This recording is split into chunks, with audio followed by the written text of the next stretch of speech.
Ito yung mga tatabasin. Puno ng lansones. Sobrang gubat.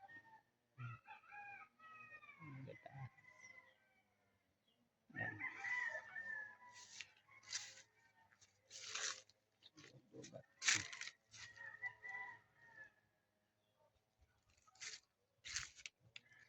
Ayan ang puno.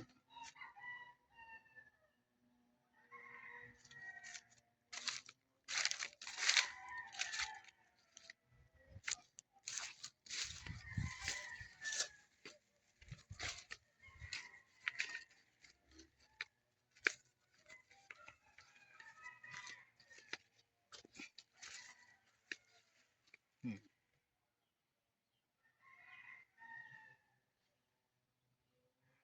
Yan po ang gubat. Ito po yung pang ating mga tatabasin na lansones. Magubat po siya. Maraming usay. Ewan ko paano natin ito matatabas. Ito po. Ayan po. Gubat. Talagang parang hindi kayang pasukan yung tao.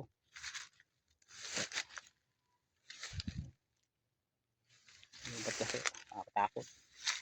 May ahas. Ayan po.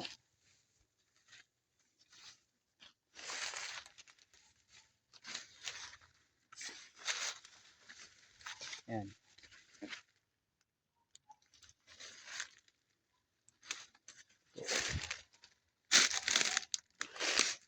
Sobrang gubat po ito.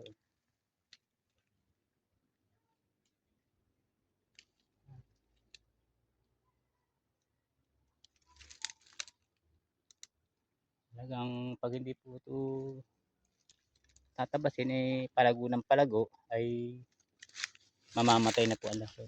Pag hindi po ito puputulin ang mga damo. Ayan. Damo. Nag-uumpisa na yung iba. Ayan.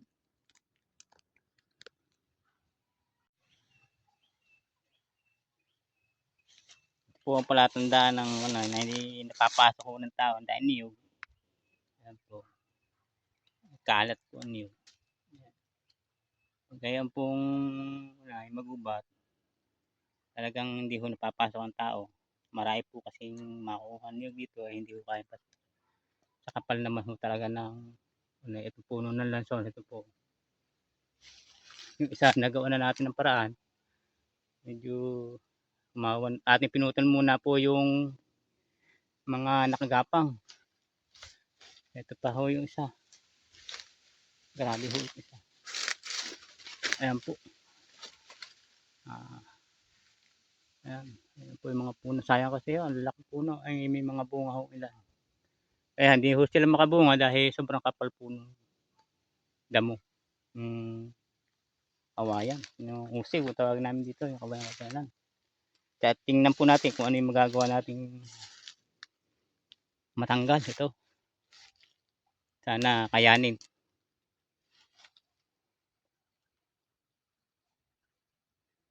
Yan po. Palatandaan po yan na hindi ho napapasok. Marami hong niyog.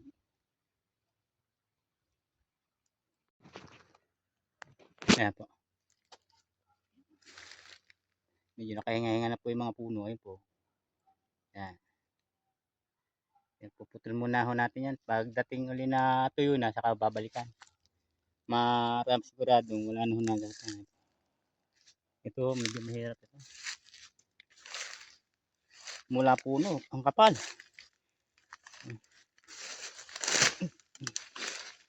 Ito, ang kapal.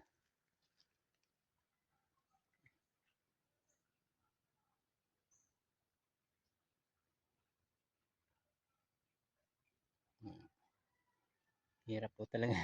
Apoy upahan lang dito para wala ang unay. Tabasin ho yung mga gubat nito. Upahan, unlock. Pan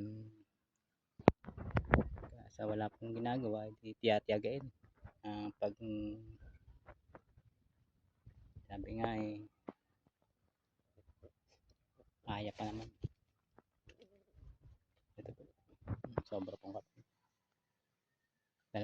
ibubunga ito. Sobrang kapal ng usig kung tawagin namin, kawayanan. Kaya tiyagain na natin. Kaya po ninyo itong punong ito, puno. Kaya po puno yan. Kaya po itaas. Alas din na makita po yung puno. Lansones. Hanggang dulo, puro damo, puro bagay. Paano tubunga yan? Ayan po. Wala po makita lansones. Ayan, puno po ito. Natabasan ko na yan. Puno po yan. Wala po. Ay, wala po talaga. Kaya, pag hindi po hahawanin, talagang mamamatay. Sayang po kasi ang gandang lansones, hindi makabungat dahil sa kapal ng damo. Hanggang itaas. Kaya, yan po.